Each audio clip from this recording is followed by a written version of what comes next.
चलिए,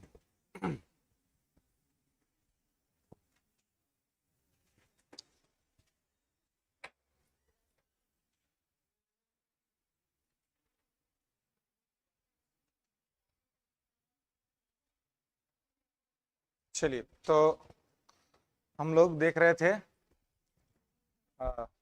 वित्तीय चरण ना, तृतीय चरण। हाँ तो वहां पे हम लोग देख रहे थे, हाँ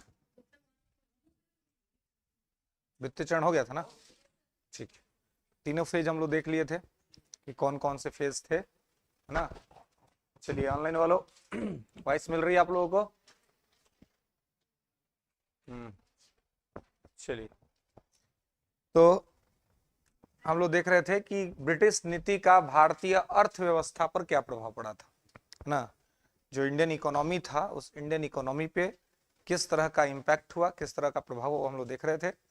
जिसमें हम देख रहे थे कि जो हमें कॉलोनी बनाया ब्रिटेन ने, तो उस कॉलोनी का 3 फेज था, है ना। 3 फेज था, है ना। फर्स्ट फेज 1757 से 1813, उसको क्या कहते थे? कमर्शियल, है ना, वाणिज्यिक चरण।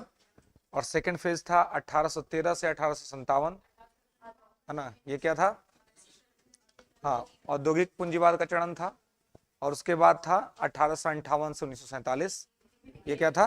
वित्तीय पूंजीवाद का चरण, जिसमें कि इन्वेस्टमेंट किया जा रहा था, निवेश किया जा रहा था इंडिया के अंदर में, ना। तो ये सब हम लोग देख रहे थे। और इसका उपनिवेशवाद का जो ये 3 चरण था, कोलोनलिज्म का जो ये 3 फेज था, इस 3 फेज का मतलब क्या था कि किसी भी तरीके से ब्रिटेन को एक पावर के तौर पे डेवलप करना है, कि इकोनॉमिक पावर बनाना है, और इंडिया को क्या करना है? एक्सप्लॉइट करना है ना। भारत का शोषण करना है, अब ब्रिटेन को संपन्न बनाना है। इसलिए इनकी जो तीनों ये पॉलिसी आप देखेंगे, जो तीनों चरण की जो पॉलिसी थी, उस पॉलिसी का एक मेजर अप्रोच यही था कि किसी भी तरीके से हम भारत को कमजोर करें, क्योंकि जब भारत कमजोर होगा तभी इसको हम आसानी से गुलाम बना पाएंगे, और इसके बदले में हम ब्रिटेन को मजबूत करें। ठीक है, तो इसमें इनके जो उपनिवेशवाद था, इसको इन्होंने 3 चरण में वर्गीकृत किया था। और इसके साथ जो सबसे ज्यादा इन्होंने इंपैक्ट किया भारत को, वो इंपैक्ट किया किस लेवल पर? तो इकोनॉमी के लेवल पर। और इसके लिए इनका एक पॉलिसी आया था, इसी आर्थिक चरण के अंतर्गत ही, इसी अर्थव्यवस्था को कमजोर करने के तहत ही, जिसको कहते हैं लैंड रेवेन्यू सिस्टम, भू राजस्व व्यवस्था, कि किस प्रकार से भारत में टैक्स को कलेक्ट करने के लिए इन्होंने भारत के अलग अलग क्षेत्रों में अलग अलग व्यवस्था स्थापित किया, कि हम अलग अलग क्षेत्रों से लैंड रेवेन्यू यानी कि भूमि से राजस्व वसूलेंगे, है ना। मतलब कि भूमि से जो कर लिया जाता है, भूमि से जो टैक्स लिया जाता है, उस टैक्सेशन के प्रोसेस को किया उन्होंने, कि किस तरीके से हम उसको लेंगे और उगाही करेंगे। ठीक है, तो चलिए इसी के अंतर्गत हम लोग अगली कड़ी में बात करेंगे भू राजस्व व्यवस्था, है ना, लैंड रेवेन्यू सिस्टम। हम एक हेडिंग बनाएंगे सब लोग, भू राजस्व व्यवस्था, भू राजस्व व्यवस्था, लैंड रेवेन्यू सिस्टम। ठीक है, भू राजस्व व्यवस्था।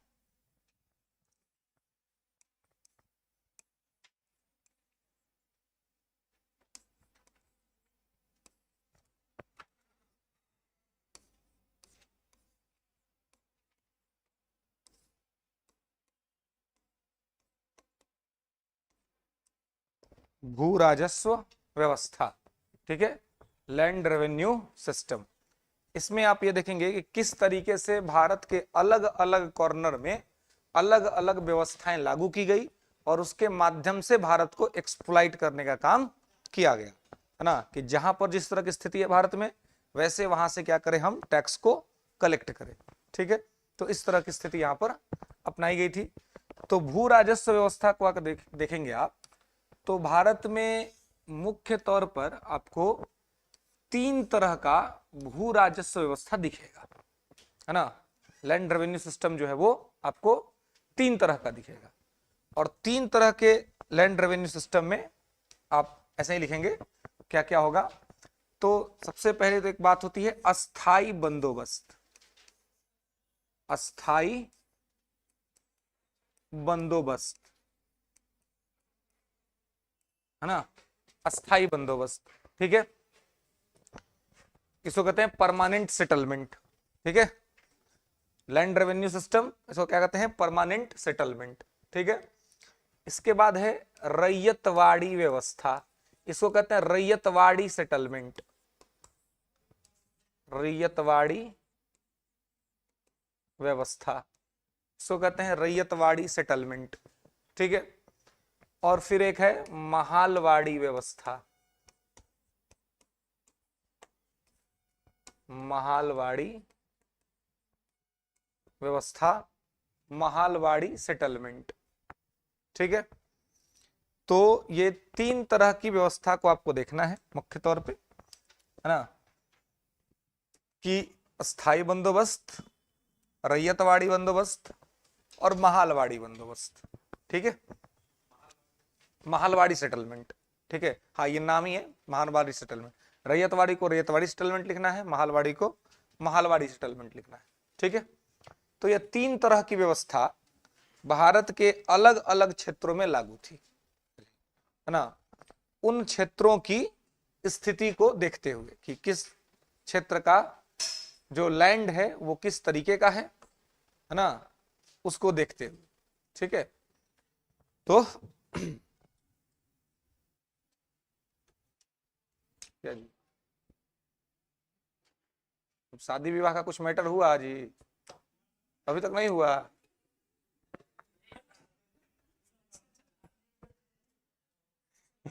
एगो एगो तो अपने दिक्कत है। हाँ हाँ, इस साल बचने नहीं देना है ना, इस साल बचने नहीं देना है। याद हमको देखते मुझे याद आ गया, शादी वाला दुख व्यक्त किया था आपने, है ना। हाँ, क्या कर रहे हैं जी? अच्छा, जो सोच रहे वो नहीं मिल रहा।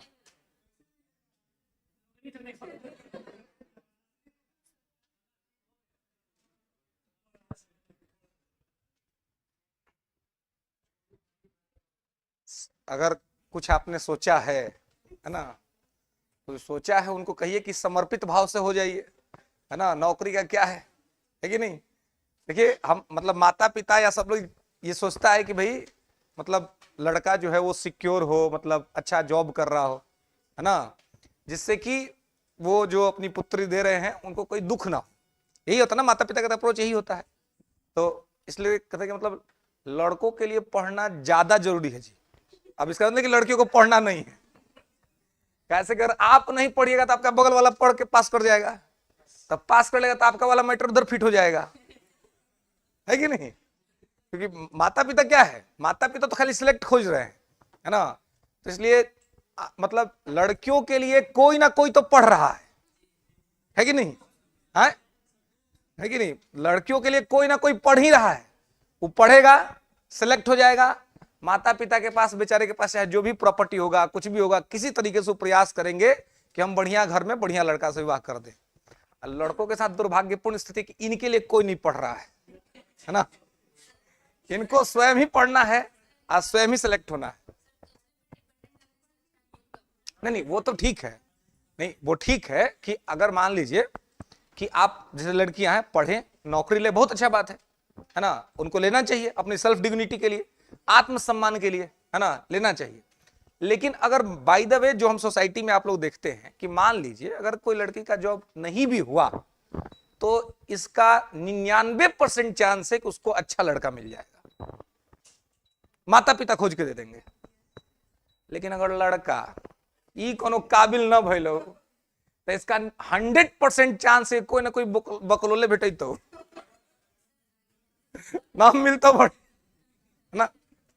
इससे इसलिए हाँ, इसलिए भाई आपको मतलब आप लड़का हैं तो समझिए कि आप बैल हैं, समझ रहे हैं। अब बैल मतलब नेगेटिव सेंस नहीं, बैल मतलब आपको भार खींचना है, रिस्पॉन्सिबिलिटीज, आपको भार खींचना है बचपन से ही। मतलब अच्छा, माता पिता क्यों चाहते हैं कि लड़का हो? एक उसके पीछे सबसे बड़ा थिंक क्या है? जिम्मेवारी संभाल लेगा, है ना। कुछ नहीं होगा, नहीं होगा सरकारी नौकरी तो जाके दिल्ली कमाएगा, जिम्मेवारी संभाल लेगा। इसलिए एक मतलब जो गरीब घर है, जो अगर पॉवर्टी है जहां पर, वहां पे लोग यही सोचते हैं कि जिम्मेवारी जल्दी से जल्दी संभालने वाला हो, है ना। इसलिए लोग चाहते हैं, है ना। ये नहीं कि बहुत ज्यादा बहुत प्रेम है या लड़कियों से कोई प्रेम नहीं है, ऐसा नहीं है। और सोसाइटी का स्ट्रक्चर कुछ इस तरह का है कि ऐसा नहीं कि लड़कियां जिम्मेवारी संभाल नहीं सकती हैं, संभाल सकती हैं, लेकिन दिक्कत है कि सोसाइटी खुद ही उनको जल्दी जिम्मेवारी नहीं देता है। माता पिता लड़का को कह देंगे जाओ कमा के लाओ, लेकिन लड़की को नहीं कहेंगे, कहते हैं नहीं कहते हैं। तो माता पिता स्वयं जिम्मेवारी नहीं देते हैं। वो अगर जिम्मेवारी देंगे तो ऐसा नहीं है कि महिलाएं लड़कियां जिम्मेवारी नहीं संभाल सकती हैं, उनके अंदर भी कैपेबिलिटी है, वो भी संभाल सकती हैं। लेकिन दिक्कत क्या है, समाज में व्यवस्था इतना खराब बनाया गया है ना। मैंने 15 साल की बहन है चाहे 20 साल की बहन है, अब बाजारे जाएगी ना तो 5 साल के छोटका भैया के साथ लेके जाएगी। काय खाती भाई? तो घर वाला कहते कि भाई को साथ लेते चल जाओ, है ना। अब बताइए, अच्छा वो 5 साल वाला कौन प्रोटेक्शन दे देगा जी, है। लेकिन क्या है, ये साइकोलॉजी है, ये मनोविज्ञान है कि भाई इनको लेकर के जाइए। ये एक प्रकार का क्या है, मनोविज्ञान है, इसका कोई नहीं है। लेकिन इसी वजह से क्या होता है, इसी वजह से कहीं ना कहीं आत्मविश्वास का भाव कम हो जाता है ना। सेल्फ जो ये होता है, सेल्फ जो आपका फोर्स होता है वो आपका कम हो जाता है ना। आत्मबल कम हो जाता है आपका, है ना। तो आत्मबल को मजबूत करने के लिए क्या चाहिए था कि आपको थोड़ा सा फ्रीडम देना पड़ता है पेरेंट्स को, है ना। थोड़ा जब फ्रीडम देंगे, थोड़ी आजादी देंगे, लड़कों के इक्विवेलेंट लड़कियों को थोड़ा सा राइट्स देंगे, तो क्या होगा कि उनके अंदर भी सेल्फ फोर्स आएगा। और जब वो सेल्फ फोर्स आएगा तो वो भी बराबर से कंपटीशन करने में किसी तरह का उनका दिक्कत नहीं है। लेकिन दिक्कत क्या है कि सोसाइटी, परिवार, समाज ही कुछ इस तरीके से उसका ताना बाना है कि थोड़ा लड़कों पर रिस्पॉन्सिबिलिटी ज्यादा चली जाती है, लड़कियों पे थोड़ी कम जाती है। लेकिन ऐसा नहीं कि मतलब वो बाहर की रिस्पॉन्सिबिलिटी कम जाती है, अंदर की पूरी रिस्पॉन्सिबिलिटी उन्हीं को संभालना होता है ना। अब घर में कोई गेस्ट आ गया तो आपको उससे कोई दिक्कत नहीं है, लेकिन घर में अगर बहन है तो दिन भर परेशान रहेगी, है ना। आपको तो कोई फर्क नहीं है, आप सामान बाहर से लाके दे देंगे, अब वो घर में दिन भर परेशान भइल है ना। माँ है तो हमेशा परेशान रहेगी, है ना। घर में कोई ऑफिस जा रहा है, कोई नौकरी पे जा रहा है, तो भाई उसको खाना पीना सब चीज देना तो बहुत इंपॉर्टेंट काम है उनका भी, है ना। वो अंदर की जो जिम्मेवारियां संभाल रही हैं वो भी अपने आप में बहुत बड़ा चीज है। लेकिन दिक्कत क्या है सोसाइटी का, कि सोसाइटी देखता है कि आप जो काम कर रहे हो उससे पैसा कितना कमा रहे हैं, है ना। तो अब है कि जो मान लीजिए जो कुशल गृहिणी है तो उनको पैसा तो नहीं मिलता है, वो तो खाली जिम्मेवारी संभालती हैं। इसलिए सामान्य तौर पे जो नासमझ टाइप के लोग होते हैं उनके काम को बहुत ज्यादा वैल्यू नहीं देते हैं, लेकिन सामान्य तौर पे उनके काम का वैल्यू बहुत ज्यादा है। बाहर काम करने वाले महिला से ज्यादा वैल्यू घर में काम करने वाली महिला का होना चाहिए। इसका कारण क्या है? इसका कारण है कि मतलब माँ जो है, या अगर घर में पत्नी है या घर में बहन है, तभी घर आपका घर है। ये तो ऐसे तो हम लोग ऐसे ही रहते हैं जी, जाके देखिए तो मालूम चला किताब किन्हीं पढ़ल है, चाय का कप किधरों पड़ल है, खाने का थाली किधरों पड़ल है, लंच बॉक्स किधरों पड़ल है। और 2 दिन के लिए अगर माँ आ जाए, 2 दिन के लिए अगर बहन आ जाए घर में, तो पूरा सिस्टमेटिक दिखेगा, तब लगेगा कि घर घर है, आने तो लगेगा कि घर लॉज है ना। तो इसलिए, है ना, बिल्कुल वैसे ही लगवे करता है ना, वैसे ही लगता है जी। तो लेकिन दिक्कत क्या है कि सब देखने के बाद भी आदमी उतना ये नहीं कर पाता। लेकिन जबकि सबको समझ करके पूरा सम्मान देना चाहिए, है ना। क्योंकि हमारी तो संस्कृति भी कहती है यत्र नार्यस्ते पूज्यन्ते रमन्ते तत्र देवता, है ना। जहां नारियों की पूजा होती है वहीं देवताओं का वास होता है। तो खाली मंदिर में जाके पूजा करने से अच्छा है कि घर में भी जो लोग हैं उनका भी ठीक ठाक सम्मान कर दिया जाए, कि उससे भी आपके घर का वातावरण शुद्ध हो जाए, है ना। घर जो है थोड़ा सा परिशुद्ध रहे, उसमें कहीं किसी तरह का कोई दिक्कत नहीं हो, है ना। खैर कोई नहीं, TR3 जून में हो ही जाएगा, है ना। इसको पास करना है, इस साल में निपटा देना है मैटर, है ना। इस साल 20 साल से आगे नहीं जाने देना है ना। हाँ हाँ, कहाँ टाइम चला गया, अभी तो आएगा ना, फिर तो ठंडा वाला लगन आएगा ना जी। हाँ, अच्छा फिर नवंबर दिसंबर में तो लगन रहबे करता है। हाँ नहीं ऐसा तो बैड लक होगा तो कौन कर, है ना, बैड लक हो तो कोई बात नहीं, है ना, लेकिन ठीक ठाक अपना से प्रयास करना है, आपका प्रयास रहेगा तो ईश्वर भी प्रयास देखता है, प्रयास सही रहे तो आपको मिल जाता है आपका लक्ष्य, है ना। आरसी आरसीबी जैसा नहीं भाई, आरसीबी तो बेचारा एकदम उसका हालत खराब है, एक वो खिलाड़ी है उसके पास विराट कोहली, बाकी सब तो वैसा नहीं है ना। खैर आइए, तो ये 3 सिस्टम जो है ये आपका है ना, तो इन तीनों सिस्टम को हम लोग देखेंगे कि सिस्टम क्या है और इस सिस्टम के द्वारा किस प्रकार से अंग्रेजों ने भारत से कर वसूला, कर बोले तो टैक्स, है ना। और देखिए उस समय देश में उद्योग धंधा तो था नहीं ना जी, तो देश में अर्थव्यवस्था का माने पैसा कमाने का अगर कोई साधन था तो भूमि था, आप भूमि से ही पैसा बना सकते थे, आप खेती करके बनाइए या खेती से के माध्यम से आप अनाज उपजा करके उसको बेच दीजिए मार्केट में, है ना, या रॉ मटेरियल उपजाइए, रॉ मटेरियल को आप जो बिजनेस कर रहे हो उनको बेचिए, मतलब खेती ही एक साधन था जिससे आपका अर्थव्यवस्था चलता था। तो अनेक सब सोचा कि भाई यहीं से तो लोग कमाता है, तो पैसा भी हम कहां से ले सकते हैं, यहीं से ले सकते हैं, तो ऐसा सिस्टम डेवलप करो भारत में कि हम आसानी से यहां से क्या कर सके, पैसा बना सके। तो इसके लिए और पैसा तो बनाए ही, साथ साथ भारत में एक ऐसा विश्वास पात्र भी ढूंढ ले, मतलब ऐसा फ्रेंड भी ढूंढ ले जो हमें भारत में मदद करे, जो भारत में हमें सपोर्ट करे। तो इसके लिए उन्होंने देखा कि भारत में जहां जहां जैसी स्थिति है वैसी स्थिति को ध्यान में रखते हुए हम क्या करें, व्यवस्था को स्थापित करें। ठीक है, भूमि के नापने के लिए, क्योंकि जब तक आप नापी नहीं होगी, जब तक उसका मेजरमेंट नहीं होगा, तब तक आप ठीक तरीके से टैक्स इंपोज नहीं कर सकते हैं। तो सबसे पहले भूमि के क्षेत्र में एक व्यक्ति ने एक कमीशन नियुक्त किया था, उसका नाम था अमीनी कमीशन। कभी कभी पूछा जाता है कि अमीनी कमीशन किसने नियुक्त किया था, है ना, तो ये ध्यान रखेंगे कि अमीनी कमीशन लिख लेंगे, अमीनी कमीशन। तो अमीनी कमीशन ये किससे संबंधित था, भूमि से संबंधित था, भूमि के नापी से संबंधित था, लैंड मेजरमेंट से संबंधित था, और अमीनी कमीशन नियुक्त किया था वारेन हेस्टिंग ने। ठीक है, अमीनी कमीशन किसने नियुक्त किया था, वारेन हेस्टिंग, जो कि बंगाल का पहला गवर्नर जनरल था। वारेन हेस्टिंग ने अमीनी कमीशन नियुक्त किया था, ठीक है, भूमि के नापी के लिए।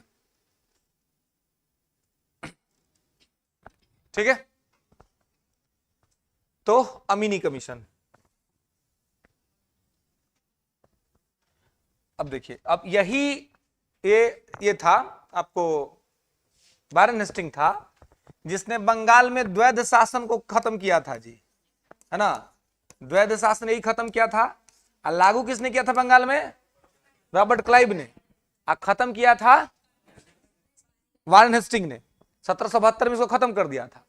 तो जब इसको खत्म कर दिया था तो खत्म करने के बाद ही वो अमीनी कमीशन नियुक्त किया था 1773 में, ताकि वो भूमि का मेजरमेंट करा सके। ठीक है, और मेजरमेंट करा करके इसने एक व्यवस्था लागू किया था वारेन हेस्टिंग ने, जिसको ठेकेदारी व्यवस्था कहते हैं ना, ठेकेदारी सिस्टम। ठीक है, मतलब कुछ वर्ष तक ये जमीन को ठेका पर दे देता था। ठीक है, और वहां से अपना एक निश्चित राशि कर दी थी कि इतने वर्ष तक आप करेंगे, उसके बाद आप हमको जो है सो जितना प्रॉफिट होगा उसका इतना % आप हमको दे देंगे। तो ज्यादा समय तक चला नहीं था, बहुत कम समय तक चला था, है ना, जिसको ठेकेदारी व्यवस्था कहा जाता है, ठेकेदारी सिस्टम। तो ठेकेदारी सिस्टम भूमि के संबंध में शुरू किया था वारेन हेस्टिंग। लेकिन इस क्षेत्र में जो 3 जो बड़ी व्यवस्था, जो नाम जिसका हमेशा पूछा जाता है, जो चलता है, वो है अस्थाई, रैयतवाड़ी और महालवाड़ी। ठीक है, अब आप अस्थाई बंदोबस्त को देखेंगे तो अस्थाई बंदोबस्त को 3 नाम से जाना जाता है। तीनों नाम आपको ध्यान रखना है ना। परमानेंट सेटलमेंट को 3 नाम से जाता है। एक तो हो गया परमानेंट सेटलमेंट, अस्थाई बंदोबस्त, इसी को कहा जाता है जमींदारी बंदोबस्त, है ना, जमींदारी सेटलमेंट, जमींदारी बंदोबस्त। ठीक है, जमींदारी बंदोबस्त, है ना। तो अस्थाई बंदोबस्त को क्या कहते हैं, जमींदारी बंदोबस्त कहते हैं, ठीक है। और इसी को इस्तमरारी बंदोबस्त भी कहते हैं। परमानेंट सेटलमेंट, जमींदारी सेटलमेंट, इस्तमरारी सेटलमेंट, इस्तमरारी,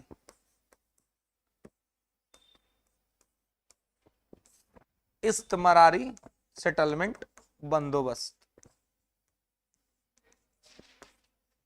ठीक है। तो ये तीनों नाम एक ही व्यवस्था का है ना, एक ही सिस्टम का ये तीनों नाम है, ठीक है।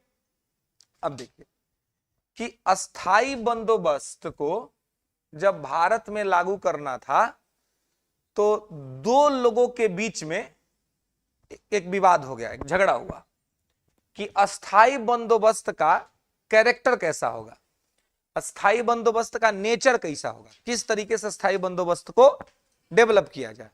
इस बात को लेकर के एक डिस्प्यूट था।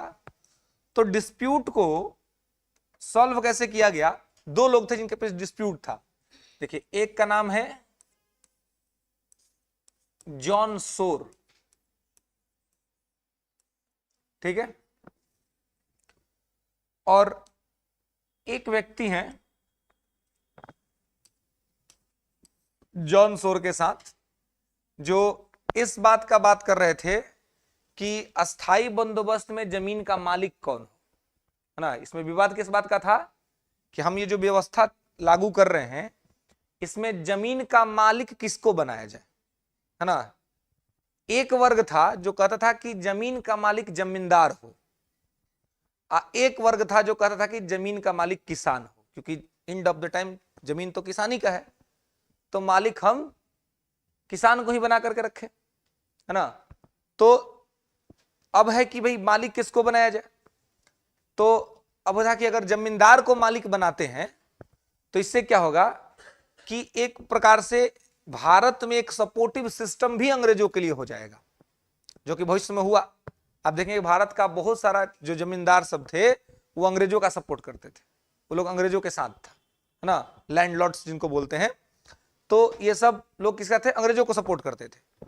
बहुत सारे जमींदार जब जमींदारी अंग्रेजों ने उनकी छीन ली तब वो आकर के भारतीय लोगों के साथ आंदोलन में शामिल हो गए कि हम भारतीय लोगों के साथ है। लेकिन जब तक अंग्रेज उनके पास उनकी जमींदारी छोड़े हुए थे तब तक लोग अंग्रेजों का ही सपोर्ट करता था, भारतीय जनता के सपोर्ट में नहीं थे, है ना। तो अब यहां पर स्थिति ऐसी थी कि अब दूसरा वर्ग जो था वो कहता था कि जमीन का मालिक किसान को ही रखिए, क्योंकि जमीन किसान का है, और अगर जमींदार जमीन का मालिक बनेगा तो किसान अपने ही जमीन पर मजदूर बन जाएगा।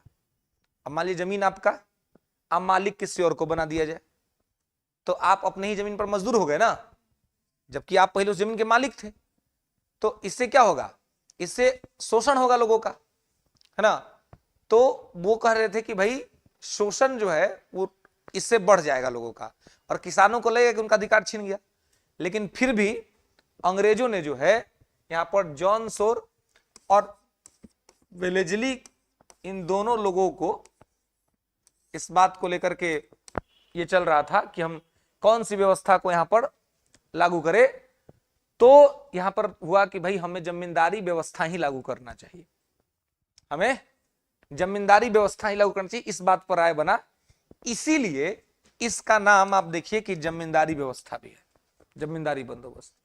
मतलब इसमें क्या हुआ, इसमें यह हुआ कि देखिए इसमें एक मीडिएटर रहेगा, मतलब कि पीजेंट्स, है ना, लैंडलॉर्ड्स और गवर्नमेंट, है ना।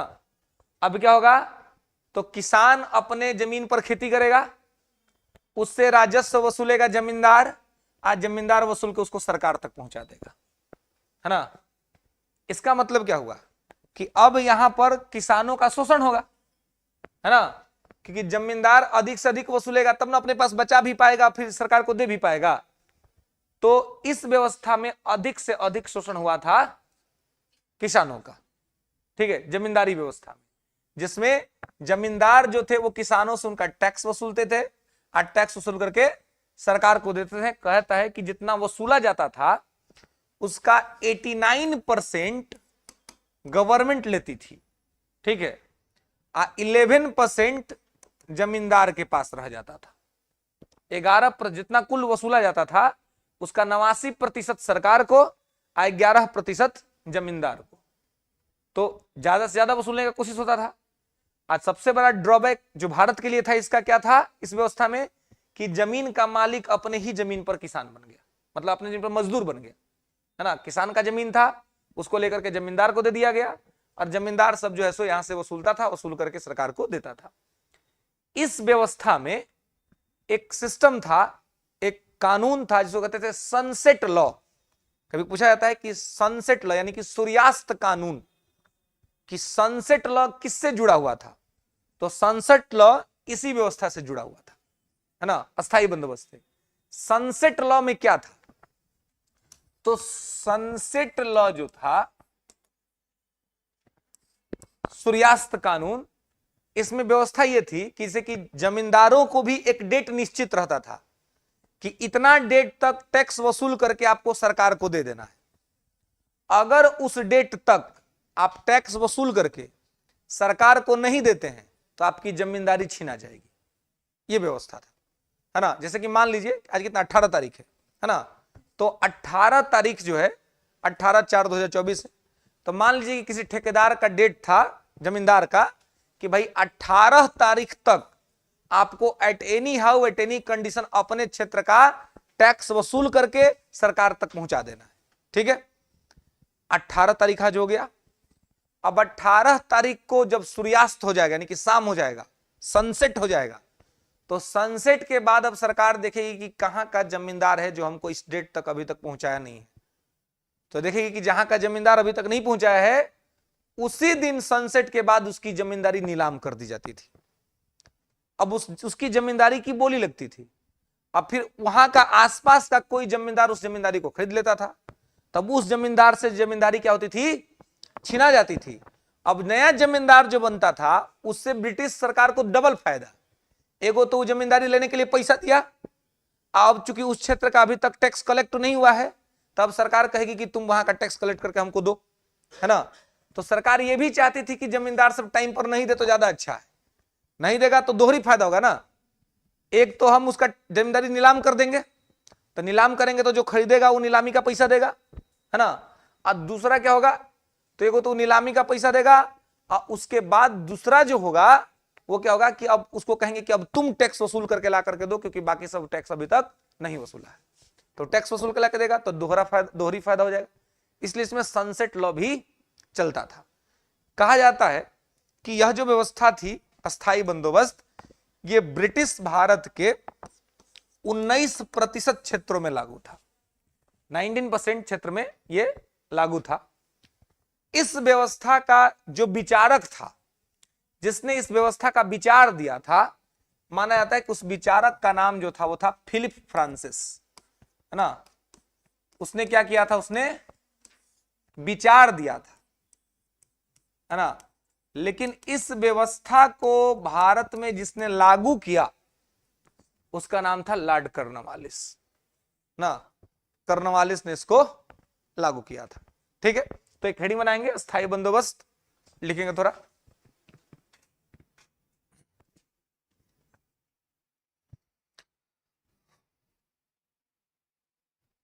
अस्थायी बंदोबस्त लिखेंगे। और देखिए इसमें एक और चीज कि इसको अस्थाई क्यों कहा जाता है, क्योंकि इसको परमानेंट कर दिया गया था। मतलब एक कर दिया गया निश्चित 10 वर्ष के लिए कि 10 वर्ष तक आपको लगान का दर यही रहेगा, है ना। अब 10 वर्ष के बाद ही उसको हम रिशेड्यूल करेंगे। तो एक प्रकार से क्या हो गया, राजस्व का दर फिक्स हो गया। तो राजस्व का दर फिक्स हो जाने की वजह से अस्थाई बंदोबस्त, परमानेंट एक नंबर हमने फिक्स कर दिया कितना आपको देना है, इसलिए क्या हो गया अस्थाई। जमींदारी इसलिए क्योंकि इस व्यवस्था में जमीन का मालिक जमींदार हो गया। इस्तमरारी इसलिए, इस्तमरारी मतलब होता है एग्रीमेंट, है ना, कॉन्ट्रैक्ट। तो इस्तमरारी इसलिए क्योंकि कॉन्ट्रैक्ट होता था जमींदार और सरकार के बीच, है ना, कि हम इतना पैसा आपको देंगे और इस डेट तक देंगे, इसलिए इसको इस्तमरारी भी कहते थे। इसलिए इसका 3 नाम है, तीनों इसके फीचर के बेसिस पर है। अस्थाई इसलिए क्योंकि निश्चित हो गया था लगान का दर, जमींदारी इसलिए क्योंकि जमींदार बीच में थे वही मालिक थे, और नंबर 3 पे है इस्तमरारी क्योंकि जो टाई अप होता था, जो एग्रीमेंट ट्रीटी होती थी वो सरकार और जमींदार के बीच होती थी, इसलिए इसको इस्तेमारी कहते थे। क्लियर है? लिखेंगे थोड़ा सा इसके बारे में, लिखेंगे कि लॉर्ड कॉर्नवालिस ने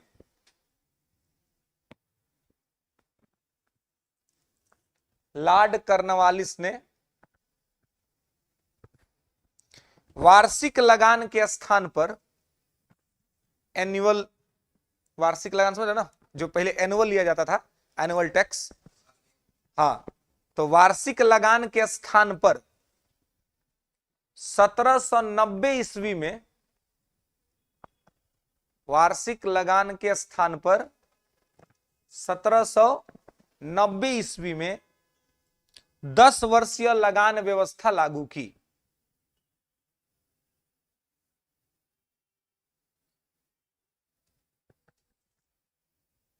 ठीक है, क्लियर है? तो देखिए, ये अस्थाई बंदोबस्त कब लागू हुआ? 1790 में, है ना। इस समय ये लागू हुआ 10 वर्ष के लिए। ठीक है, कितने वर्ष के लिए? 10 वर्ष के लिए। और लॉर्ड कॉर्नवालिस का टाइमिंग जो देखिएगा तो उसका 1786 से 1793 है, जब वो बंगाल के गवर्नर जनरल के पद पे था। तो 1793 में अचानक से ब्रिटिश हुकूमत ने उसको बुला लिया वापस। तो जब वो जाने लगा, तो ये तो पहले 10 वर्ष के लिए व्यवस्था बनी थी, लेकिन जब जाने लगा तब इसको अस्थाई बना के चला गया कि अभी परमानेंट यही रहेगा। जिन क्षेत्रों में हमने इसको लागू कर दिया तो ये परमानेंट अब यही व्यवस्था रहेगा। और ये उसने किया था 22 मार्च 1793 को। लिख लेंगे कि 22 मार्च 1793 से 22 मार्च 1793 से यह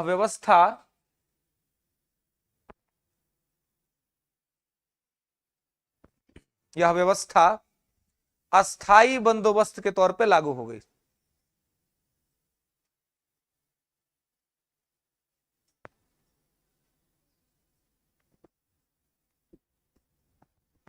ठीक है, क्लियर है? तो 1790 में 10 वर्ष के लिए लागू हुआ था। अब 22 मार्च 1793 से ही अस्थाई रूप से लागू हो गया, कोर्ट ऑफ डायरेक्टरी के स्वीकृति के बाद। उस समय कोर्ट ऑफ डायरेक्टरी हुआ करता था, है ना। तो अगर पूछा जाए कि किसने इसको स्वीकृति, किसने इसको पास किया था, तो कोर्ट ऑफ डायरेक्टरी, है ना। किसने इसको स्वीकार किया था? कोर्ट ऑफ डायरेक्टरी ने। ठीक है, तो कोर्ट ऑफ डायरेक्टरी ने जब इसको स्वीकार कर लिया था तब इसको अस्थाई कर दिया गया था।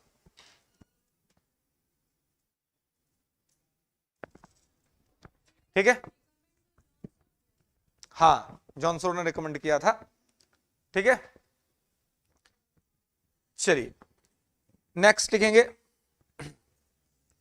कि इस व्यवस्था में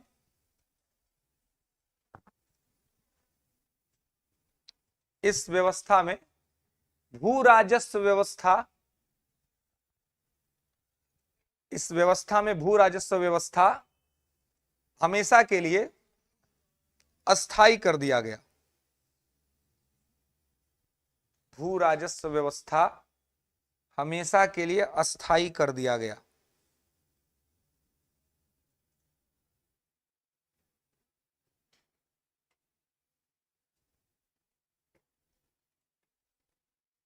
ठीक है, नोट करके लिखेंगे कि कॉर्नवालिस ने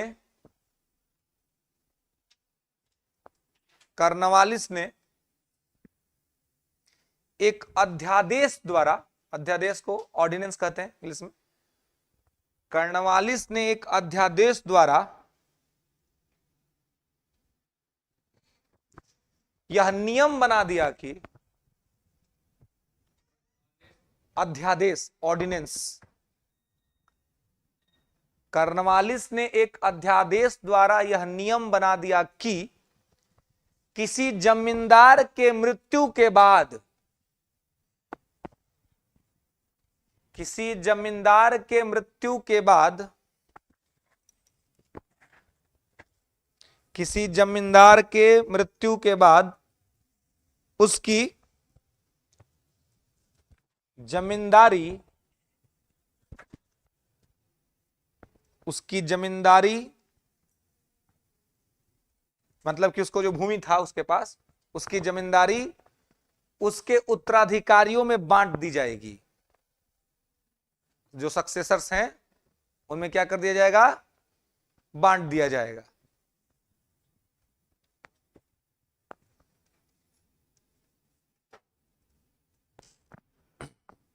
ठीक है, चलिए अगला पॉइंट लेंगे कि इसी व्यवस्था के अनुसार, यहां अगला पॉइंट, इसी व्यवस्था के अनुसार 1794 में,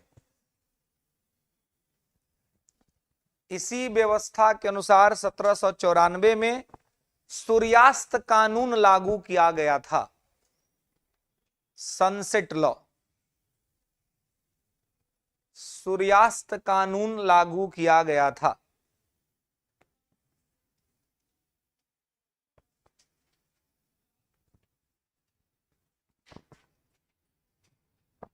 ठीक है, क्लियर है।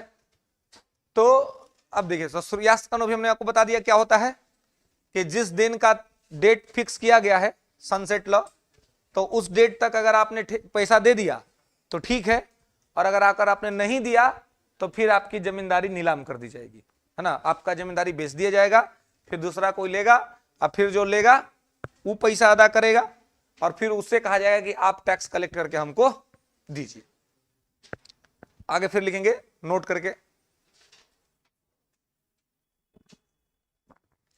कि भू राजस्व, लैंड रेवेन्यू, भू राजस्व 3,75,00,000, 3,75,00,000 रुपए वार्षिक निश्चित किया गया, एनुअली फिक्स किया गया। कितना? 3,75,00,000। अब ये फिक्स हो गया, मतलब आप इतना दीजिए, है ना, इतना आपको देना है कम से कम। हाँ हाँ, भू राजस्व 3,75,00,000 निश्चित किया गया, वार्षिक निश्चित किया गया, जबकि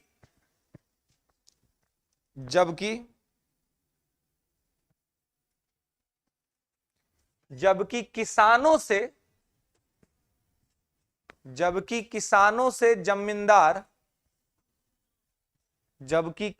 से जमींदार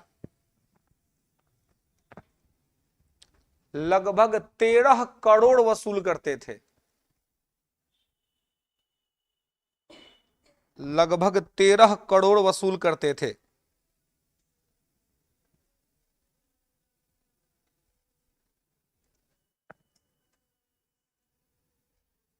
ठीक है, अब देखिए, तो इसमें अब शोषण कौन कर रहा था? जमींदार कर रहे थे। अंग्रेज तो जो कर रहे थे सो कर ही रहे थे, ऊपर से सरप्लस जो एक्सप्लॉइटेशन हो रहा था, अधिशेष शोषण हो रहा था, वो अधिशेष शोषण कौन कर रहा था? जमींदार कर रहे थे, है ना। सरप्लस एक्सप्लॉइटेशन चल रहा था, है ना, कि एक तो उन्होंने निश्चित कर दिया, उसके हिसाब से हो तब तो कोई दिक्कत नहीं था, लेकिन इन्होंने अपने तरफ से भी शोषण किया, इससे जमींदारों की भी स्थिति मजबूत हो गई उनके पास, क्योंकि अंग्रेजों ने तो एक निश्चित कर दिया था कि हमको इतना चाहिए, तो इनको ही लोग उतना शुल्क दे देते थे। अब बाकी जितना अधिक वसूलते थे वो सभी लोग का हो जाता था। तो इसी वजह से 89% और 11% में फिक्स था ना कि हम इतना वसूलेंगे, तो सारा डाटा तो चेक नहीं करता था, ये लोग जितना जाकर के बता दिया कि हम इतने ही वसूल पाए हैं, तो उतना को दे दिया, और उसके अलावा अगले से भी लोग अपना वसूलता था, अब वसूल करके वो सरप्लस अपने पास रख लेता था। इसी वजह से आप देखिएगा कि 1857 की जब क्रांति हुई देश में, तो बहुत सारे जमींदार थे जो अंग्रेजों के साथ खड़े थे, भारतीयों के साथ नहीं खड़े थे। क्यों नहीं खड़े थे? क्योंकि उनको लाभ हो रहा था, है ना, उन देख रहे थे कि अगर हम भारतीयों के पक्ष में आ जाएंगे तो हमको इससे क्या फायदा। इसलिए बहुत सारे जो जमींदार थे वो अंग्रेजों के पक्ष में खड़े हो गए, उनके लिए काम किए, उनके लिए लड़े भी, और विद्रोह को दबाने में उनका मदद किया, है ना। और जो जमींदार इस युद्ध में शामिल हुए, इस वॉर में शामिल हुए, वो ऐसे जमींदार थे जिनकी जमींदारी छिन गई थी। अगर छीनी नहीं गई होती इनकी जमींदारी तो क्या ये लोग लड़ते, ये भी एक क्वेश्चन है। जिन लोगों के प्रति हम बड़ा सम्मान रखते हैं कि इन्होंने तो बड़ा अच्छा काम किया, तो इतिहास का ये मतलब एक आलोचनात्मक दृष्टि है, क्रिटिकली एग्जामिन का है कि कुछ लोग हम कहते हैं कि भाई बुढ़ापा में युवापन आया, बहुत अच्छा बात है, आपने लड़ा, तो ये युवापन जो था ये युवावस्था में ही क्यों नहीं आया? युवावस्था में ही वो विद्रोह की भावना इसलिए जागृत नहीं हुई कि तब अंग्रेज आपका सपोर्ट कर रहे थे, तब अंग्रेजों ने आपकी जिम्मेदारी छीनी नहीं थी, और जैसे ही अंग्रेजों ने आपकी जिम्मेदारी छीनी आपका युवापन निकल गया। तो कहने इसलिए कहा जाता है कि 1857 का जो रिवॉल्यूशन था या जो रिवेल था वो राष्ट्रहित से कम और स्वहित से ज्यादा प्रेरित था। मतलब उसमें नेशनल इंटरेस्ट कम था और अपना इंटरेस्ट ज्यादा था।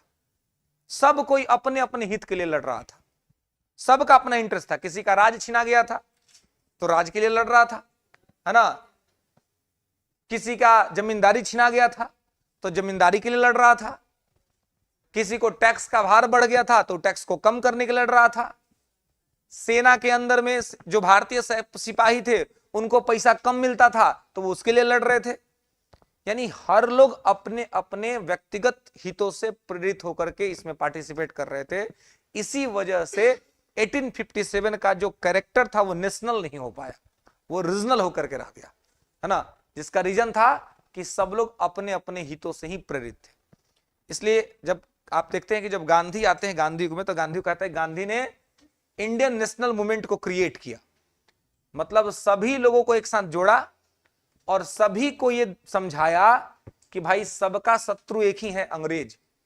तो जब सबका शत्रु एक ही अंग्रेज है और सब समस्या के जड़ में अंग्रेज ही है, तो अलग अलग क्यों लड़ा जाए, सब लोग मिल के लड़े और सब लोग मिल करके दबाव बनाए। क्योंकि जब अंग्रेज यहां से जाएगा तो देश के किसान को भी लाभ होगा, देश के बिजनेसमैन को भी लाभ होगा, देश के उच्च वर्ग को भी लाभ होगा, देश के निम्न वर्ग को भी लाभ होगा। तो इसलिए ये अलग अलग ग्रुप न बना करके एक ही ग्रुप बनाए और वो ग्रुप बना करके वो भारत को मजबूत करने के लिए लड़े, है ना। ये थीम जो है सो डेवलप किया था गांधी ने। इसलिए कहा जाता है कि गांधी ने भारतीय राष्ट्रीय आंदोलन की दिशा और दशा दोनों बदल दी।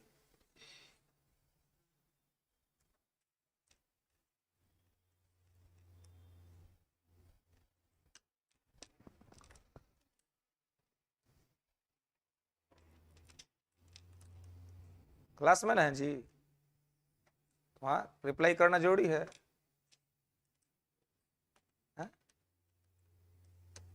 फोन को थोड़ा साइड रखिए ना, क्लास के बाद फिर देख लीजिएगा जितना मन करे उतना, 2-2.5 घंटा का ना बात है, उसके बाद तो मोबाइल चलाना ही है।